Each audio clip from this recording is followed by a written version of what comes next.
Hello दोस्तों, आप सभी का हमारे यूट्यूब चैनल यूपी वाला क्लासेस में स्वागत किया जाता है। आज की इस वीडियो में हम लोग यूपी बोर्ड परीक्षा 2022-23 के लिए कक्षा 10वीं का विषय विज्ञान का मॉडल पेपर डिस्कस करेंगे। जी हाँ दोस्तों, इस वीडियो में हम लोग क्लास 10th का सब्जेक्ट साइंस का मॉडल पेपर डिस्कस करेंगे। इसके पहले हमने अपने यूट्यूब चैनल यूपी वाला क्लासेस पे हिंदी, इंग्लिश और मैथ का जो क्लास 10th का मॉडल पेपर है उसको डिस्कस करके अपलोड किया है। तो आप लोग हमारे चैनल के प्लेलिस्ट में जाकर वो सारे वीडियोस को देख सकते हैं।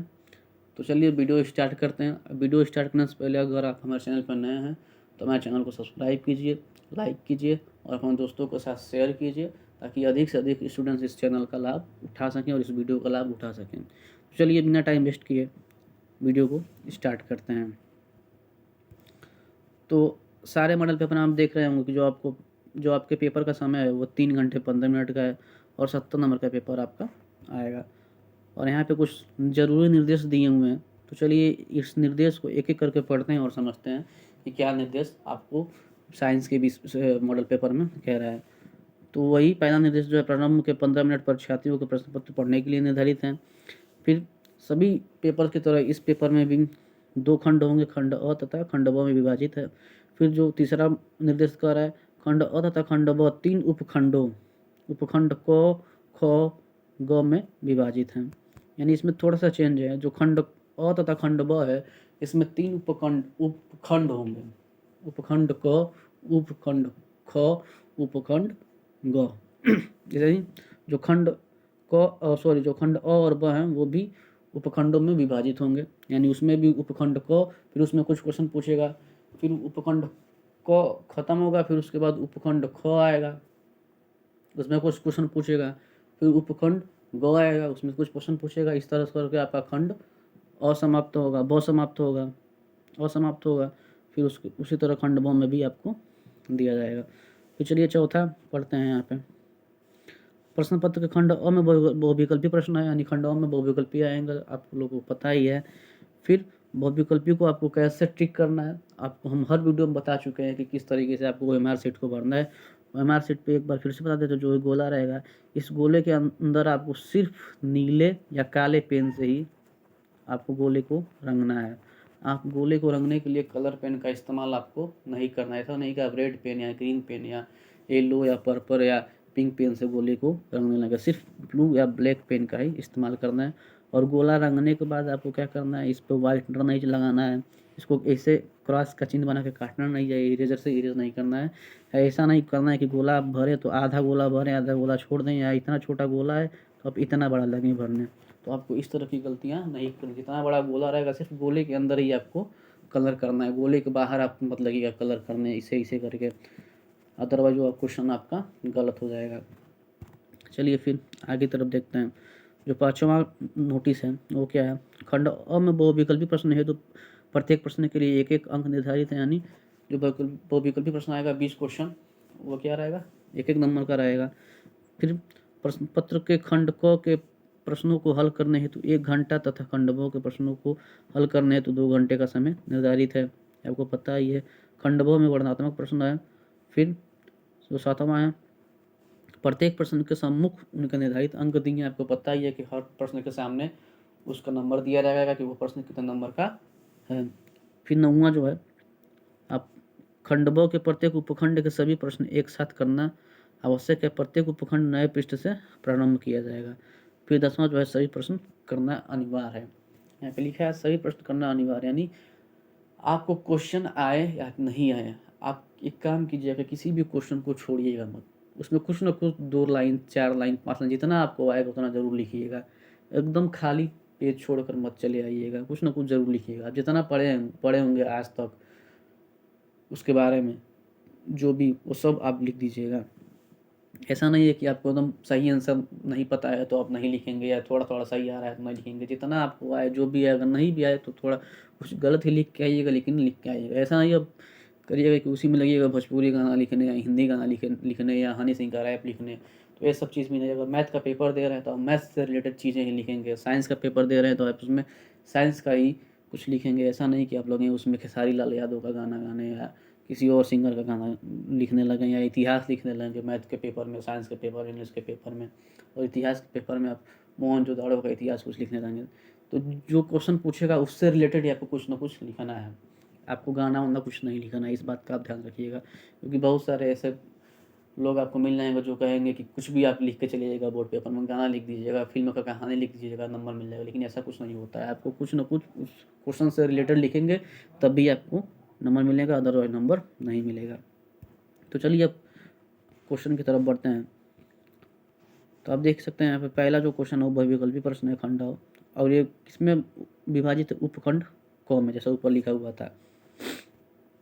तो जो बहुविकल्पी प्रश्न है, पहला प्रश्न आप इसको पढ़ सकते हैं। जब प्रकाश नेत्र में प्रवेश करता है तो अधिकांश अपवर्तन कहाँ होता है। कितना नंबर का क्वेश्चन है, 1 नंबर का है। क्वेश्चन नंबर जो 2 है, निम्नलिखित में से कौन वोल्टता को निरूपित करता है, ये भी 1 नंबर का क्वेश्चन है। फिर क्वेश्चन नंबर जो 3 है, यहाँ पे निम्नलिखित में से किस स्थिति में कोई अवतल दर्पण वस्तु बिंब से बड़ा वास्तविक प्रतिबिंब बना सकता है। फिर क्वेश्चन नंबर जो 4 है वो है, कक्षा में सबसे पीछे बेंच पर बैठा कोई विद्यार्थी श्यामपट्ट पर लिखे अक्षरों को पढ़ सकता है परंतु पाठ्य पुस्तक में लिखे अक्षरों को नहीं पढ़ पाता। निम्नलिखित में से कौन सा कथन सत्य है। क्वेश्चन नंबर 4 है। क्वेश्चन नंबर जो 5 है, यहाँ पे आप देखिए 5 प्रतिरोधकों जिनमें प्रत्येक का प्रतिरोध 1/5 ओम है का उपयोग करके कितना निम्नतम प्रतिरोध बनाया जा सकता है। क्वेश्चन नंबर जो 6 है, यहाँ पे आप देख सकते हैं, दिए गए चित्र के अनुसार कागज के तल में स्थित किसी क्षैतिज तार में पूर्व से पश्चिम की ओर कोई नियत धारा प्रवाहित हो रही है। चुंबकीय क्षेत्र की दिशा उत्तर से दक्षिण की ओर उस बिंदु पर होगी। जो इस क्वेश्चन को आप पढ़ सकते हैं, 1 नंबर का है। इस तरह से 7वां क्वेश्चन यहाँ पे दिया हुआ है, आप देखिए, इसको पढ़ लीजिएगा। अब 8वां क्वेश्चन एक मिश्र धातु है, इसको आप पढ़ लीजिएगा। धीरे धीरे हम स्क्रॉल कर रहे हैं, पढ़ने में टाइम लग रहा है, वीडियो लंबा हो जाएगा। यहाँ से 9वां क्वेश्चन जो है छूट गया क्या, 9वां क्वेश्चन यहाँ पे आप देख लीजिए। निम्नलिखित में से असंतृप्त हाइड्रोकार्बन को पहचानिए, 9वां क्वेश्चन है। फिर उसके बाद जो 10वां क्वेश्चन है आपका, यहाँ पे आप इसको देख लीजिए, यहाँ पे 10वां क्वेश्चन है। फिर इसके बाद 11वां क्वेश्चन जो है, यहाँ पे आप इसको देख लीजिए, ये वाला 11वां क्वेश्चन है, ये भी 1 नंबर का क्वेश्चन है। फिर उसके बाद 12वां क्वेश्चन जो यहाँ पे दिया हुआ है, ये भी आप देख लीजिए क्या दिया हुआ है। फिर 13वां क्वेश्चन इसमें आपको भरना है, ये भी 1 नंबर का क्वेश्चन है। फिर 14वां क्वेश्चन उपखंड गो आ गया आपका, यहाँ से देखिए उपखंड यहाँ पे गो स्टार्ट हो गया। तो ये भी आप यहाँ पे देख सकते हैं कि 14वां जो क्वेश्चन है क्या दिया हुआ है, यहाँ पे आप पढ़ सकते हैं इसको, और पढ़कर आप अपने कापी में इसको नोट कर लीजिएगा। हम क्वेश्चन इसलिए नहीं पढ़ रहा है ताकि वीडियो लंबा हो जाएगा। ये सभी बहुविकल्पी प्रश्न है, लॉन्ग क्वेश्चन को हम पढ़ेंगे। 15 नंबर क्वेश्चन पूछा है यहाँ पे, फिर 16 है यहाँ पे, फिर यहाँ पे नीचे 17 दिया हुआ है, आप देख सकते हैं।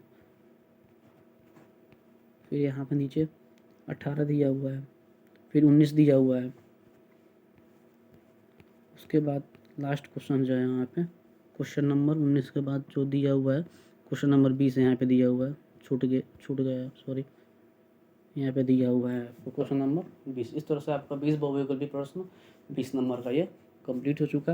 अब चलिए आगे की तरफ बढ़ते हैं। अब देखिए यहाँ पे जो दिया हुआ है खंडबो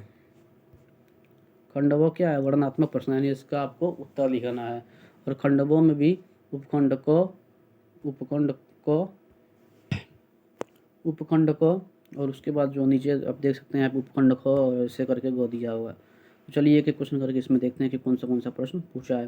तो उपखंड क में देखते हैं जो पहला प्रश्न दिया हुआ है, गोली दर्पण द्वारा परिवर्तन के चिन्ह प्रपाटी लिखिए। फिर दूसरा प्रश्न जो वायुमंडल में अपवर्तन किस प्रकार होता है, तारे क्यों टिमटिमाते हैं जबकि ग्रह नहीं टिमटिमाते हैं। कितने नंबर का है, 4 नंबर का ये भी है, 4 नंबर का ये भी है। फिर उसके बाद देखते हैं तीसरा जो प्रश्न है, 2 ओम 3 ओम तथा 6 ओम के 3 प्रतिरोधकों को किस प्रकार सम्मिलित करेंगे कि संयोजन का कुल प्रतिरोध 4 ओम और 1 ओम हो जाए। ये भी 4 नंबर का क्वेश्चन है। फिर उसके बाद चलिए चौथा जो क्वेश्चन है यहाँ पे चौथा नंबर क्वेश्चन है, इसको आप देख सकते हैं। दक्षिण हस्त अंगुष्ठ नियम में अंगूठे की दिशा क्या निर्दिष्ट करती है? अंगूठे की दिशा क्या निर्दिष्ट करती है? यह नियम किस प्रकार फ्लेमिंग के वाम हस्त नियम से भिन्न है? किस क्षैतिज शक्ति संचरण लाइन में पूर्व से पश्चिम दिशा की ओर विद्युत धारा प्रवाहित हो रही है? इसके ठीक नीचे की किस बिंदु पर तथा इसके ठीक ऊपर के किस बिंदु पर चुंबकीय क्षेत्र की दिशा क्या होगी? ये क्वेश्चन कितने नंबर का है? 6 नंबर का है। या इसके बाद जो करके दिया है, देखिए यहाँ से क्वेश्चन नंबर जो 3 है इसमें अथवा करके दिया हुआ है यहाँ पे। या तो आप इस क्वेश्चन को सॉल्व कीजिए, सॉरी क्वेश्चन नंबर 4 में अथवा करके दिया हुआ है। या तो आप क्वेश्चन नंबर 4 में इस क्वेश्चन को सॉल्व कीजिए, अथवा करके दिया हुआ है। विद्युत मोटर का सिद्धांत तथा कार्यविधि स्पष्ट कीजिए। विद्युत मोटर में विभक्त फलय का क्या महत्व है? इसको आपको लिखना है। या तो आप इस क्वेश्चन को सॉल्व करिए या इस क्वेश्चन का, दोनों क्वेश्चन में से किसी एक क्वेश्चन का आपको आंसर लिखना है। ऐसा नहीं कि दोनों क्वेश्चन का आंसर आपको लिखना है, क्योंकि अथवा दिया हुआ है। चलिए अब आगे की तरफ बढ़ते हैं। उपखंड ख में आप चलते हैं। प्रश्न संख्या 5। प्रश्न संख्या जो 5 है, निम्नलिखित यौगिकों की संरचना चित्रित कीजिए। यानी जो क्लोरोप्रोपेन है, 2 मेथिल प्रोपेनॉल है, फिर डाईमेथिल ब्यूटेनॉल है, फिर पेंटेनोइक अम्ल है। इसका आपको क्या करना है? स्ट्रक्चर लिखना है, स्ट्रक्चर बनाना है। फिर क्वेश्चन नंबर 6 की तरफ बढ़ते हैं। देखिए क्या लिखा हुआ है। क्वेश्चन नंबर जो 6 है यहाँ पे, कुछ तत्वों के परमाणु क्रमांकों को नीचे दिए गए हैं 10, 20, 7 और 14। तत्व की पहचान कीजिए। आवर्त सारणी में इन तत्वों की संख्या तथा आवर्त पहचानिए। कितने नंबर का है? 4 नंबर का है। क्वेश्चन नंबर जो 7 है, वो निम्नलिखित अभिक्रियाओं में प्रत्येक के लिए संतुलित रासायनिक समीकरण लिखिए। सारे कुछ अभिक्रिया कितने नंबर के हैं? 1-1 नंबर के हैं। 6 अभिक्रिया है, 6 नंबर दिया हुआ है आपको, यहाँ पे देख सकते हैं। इसमें क्या करना है? ये जो रिएक्शन दिया हुआ है इसके लिए आपको लिखा हुआ है शब्दों में, आपको समीकरण देना है इसमें। जैसे कैल्शियम का जो फार्मूला होता है, कैल्शियम हाइड्रोक्साइड का, फिर सिल्वर नाइट्रेट का जो फार्मूला होता है, उस तरह आपको लिख कर उसका रासायनिक समीकरण देना है। फिर क्वेश्चन नंबर कितना था? ये 7 था। फिर क्वेश्चन नंबर 7 में देखिए आप यहाँ पे अथवा करके दिया हुआ है। या तो आप रासायनिक समीकरण को लिखिए या निम्नलिखित पर टिप्पणी लिखिए।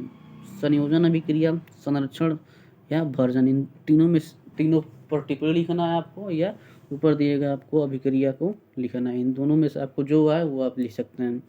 फिर खंड ग में चलिए, क्वेश्चन नंबर 8 जो है उसको देखते हैं। निम्नलिखित संकरों में संतति की विशिष्टताएं बताइए। संकरण, फिर संतति। ये जो आपको संकरण दिया हुआ है इसका क्या करना है? आपको विशिष्टताएं बताना है। तो आप जो बायोलॉजी आपको सर पढ़ाए होंगे, तो आपको ऐसा पढ़ाए होंगे, तो आप इस क्वेश्चन को सॉल्व कर सकते हैं। आप अपने सर से पूछ लीजिएगा इस क्वेश्चन को। फिर क्वेश्चन नंबर जो 9 है, रंध्रों के खुलने तथा बंद होने की प्रक्रिया को चित्र द्वारा स्पष्ट कीजिए। कितने नंबर का है? 4 नंबर का है। फिर क्वेश्चन जो 10 है, वातावरण में कार्बन डाइऑक्साइड स्तर का नियंत्रण करने के लिए कुछ उपायों का सुझाव दीजिए। क्वेश्चन नंबर 10 ये भी 4 नंबर का है। फिर उसके बाद जो क्वेश्चन नंबर 11 है, वृक्कों में मूत्र निर्माण की प्रक्रिया का सचित्र वर्णन कीजिए। क्वेश्चन नंबर 11 ये भी 6 नंबर का है। और इसमें क्या दिया हुआ? अथवा करके दिया हुआ है। या तो आप इसको कीजिए, वृक्कों में मूत्र निर्माण, या जो अथवा है, मानव के नर जनन तंत्र का सचित्र वर्णन कीजिए। मानव का जो जनन तंत्र है, नर जनन तंत्र, उसका आपको सचित्र वर्णन करना है। यानी मेल रिप्रोडक्टिव सिस्टम का आपको वर्णन करना है, लिखना है। तो ये रहा UP board class 10th subject science का मॉडल पेपर 2023 एग्जाम के लिए। इस पीडीएफ को आप लोग यूपी बोर्ड के ऑफिशियल वेबसाइट से डाउनलोड कर सकते हैं। तो चलिए वीडियो को अब यहीं पे समाप्त करते हैं। तब तक के लिए अगर आपको वीडियो पसंद आया तो वीडियो को लाइक कर दीजिए, सब्सक्राइब कर दीजिए हमारे चैनल को, और अपनी राय आप कमेंट में ज़रूर लिखें कि आपको वीडियो कैसा लगा, या वीडियो आपके लिए हेल्पफुल था या नहीं था, या वीडियो में क्या कमी है या क्या कमी नहीं है। आप ज़रूर हमको बताएं, इससे हमको सपोर्ट मिलेगा। और अपने दोस्तों को साथ शेयर करके हमारे चैनल को सपोर्ट करिए, और अधिक से अधिक स्टूडेंट जोड़ने का कोशिश कीजिए, ताकि इस वीडियो का अधिक से अधिक स्टूडेंट लाभ उठा सकें। तब तक के लिए धन्यवाद। मिलते हैं अगले वीडियो में एक अगले मॉडल पेपर के